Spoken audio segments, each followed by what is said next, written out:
Everything you thought you knew about gun laws in America just shifted. Overnight. Quietly. Without the usual media storm or televised debates. A brand new Supreme Court ruling, released only weeks before December's policy changes take effect, has now rewritten how 10 major gun laws function across the entire country.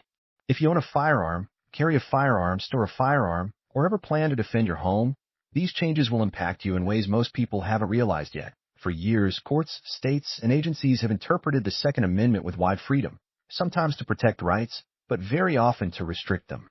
But this ruling resets the balance. It forces government at every level to justify every restriction with real evidence, not assumptions. And starting this December, these 10 changes officially become the new standard that every state must operate under. Today we are breaking down each change, one by one, in clear, real-world terms. What the ruling means, how it impacts you, what is now allowed, what is no longer allowed, and what may soon be challenged entirely. And by the time we're done, you will understand why legal experts are calling this the biggest gun rights shift in decades. Let's begin. Law 1. The return of strict scrutiny. This is the change that everything else grows out of.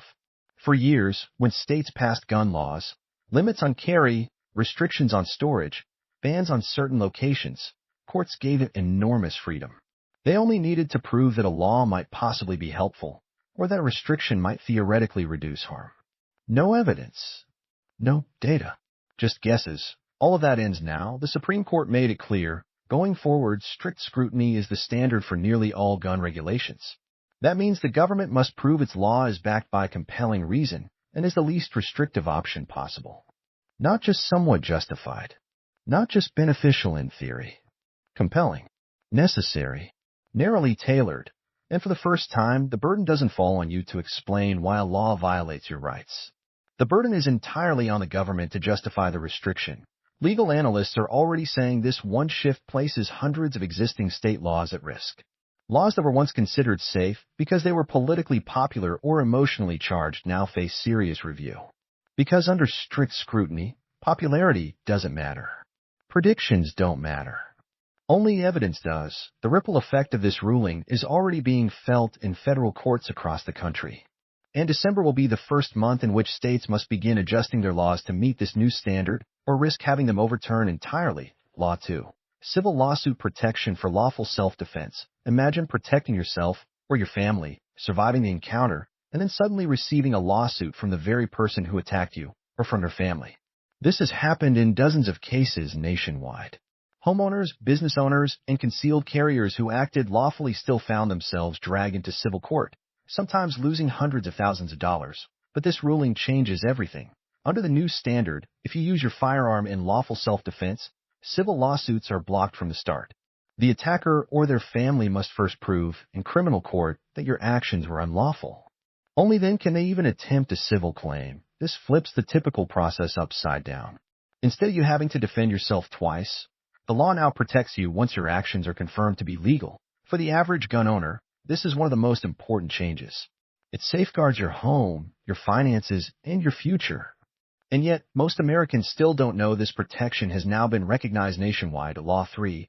Personal accountability for officers who violate gun rights. For decades, qualified immunity shielded officers from personal responsibility, even when they violated someone's clearly established Second Amendment rights. That protection was designed to prevent endless lawsuits, but in practice it allowed some officers to seize firearms, deny carry rights, or overstep legal boundaries with little consequence. That protection is no longer absolute. Under the new ruling, any officer who knowingly violates your established gun rights can now be held personally liable. Not the department. Not the city. The individual officer. Already, this has changed how police departments train their officers. Encounters involving firearms must now be grounded in clear legal justification. Seizures must follow strict criteria. And violations will no longer be dismissed as good faith mistakes. Gun owners now have a layer of protection that has been missing for decades. And officers now have a reason to follow the law as strictly as they expect citizens to. Law 4. The end of the sensitive places abuse. Some states have been using sensitive place classifications as a loophole to effectively ban carry rights altogether. Grocery stores, sidewalks, public parks, beaches, even entire neighborhoods were labeled as gun-free simply by passing a local ordinance. That loophole is now closed. The Supreme Court established a new definition of sensitive places based on actual security measures, not political preferences. Metal detectors, armed guards, controlled entry, those qualify. A simple gun-free zone sticker on a doorway does not.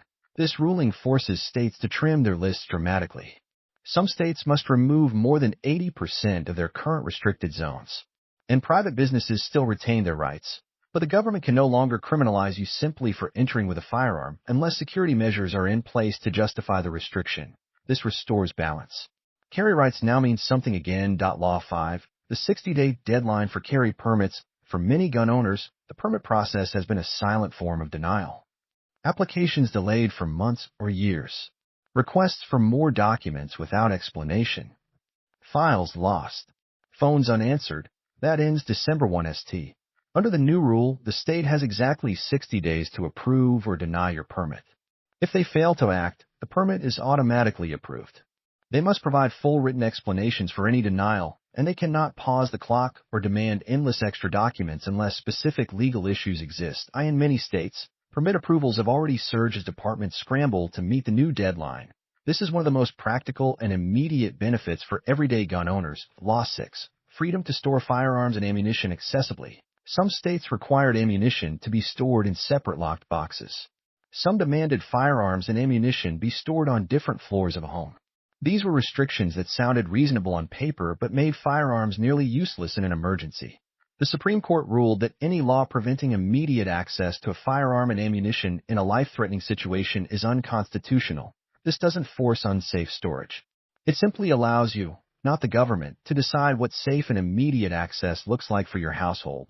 For millions of new gun owners, this ruling clarifies the line between safety regulations and excessive restrictions. Law 7. State-run gun registries ordered dismantled. Federal law has long prohibited a national gun registry. Many Americans assumed this meant their information was protected.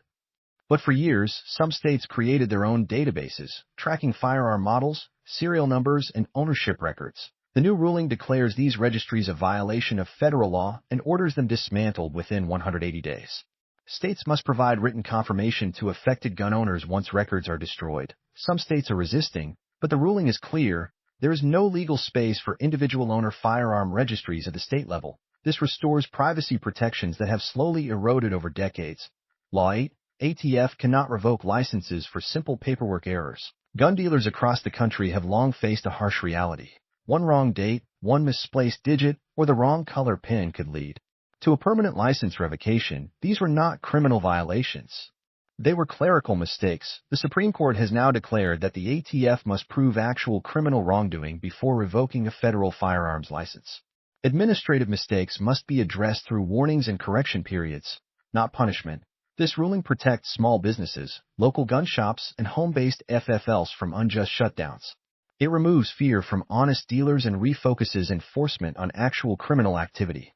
Law 9. Nationwide concealed carry recognition. Traveling across state lines with a firearm has historically been a legal minefield.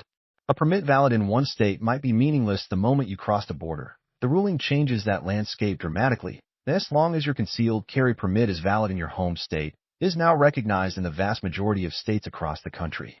No extra fees. No extra applications. No more guesswork. Police departments in states that previously denied reciprocity are already undergoing mandatory retraining. And gun owners now have a clear and consistent rule for interstate travel. Law 10. Stronger home defense protections. For many, the greatest fear isn't the threat outside, it's what happens after a self-defense incident inside the home. Even homeowners who acted clearly in self-defense have been charged, arrested, and forced into lengthy court battles. This ruling addresses that head-on. From now on, when you use lawful force to defend your home or property, the burden of proof is on the prosecution, not you. They must show your actions were unjustified. If they cannot, the case does not move forward. This is one of the strongest expansions of Castle Doctrine protections in recent history. These 10 changes signal a major shift in how courts, states, and agencies must treat the Second Amendment. They redefine how you store, carry, defend, and legally travel with your firearm. And for the first time in decades, the law places the burden of justification back where it belongs, on the government, not the gun owner. Knowledge is now your first line of defense. And starting this December, these rules become the new reality for millions of Americans. Share this information with every gun owner you know. Staying informed is the key to staying protected.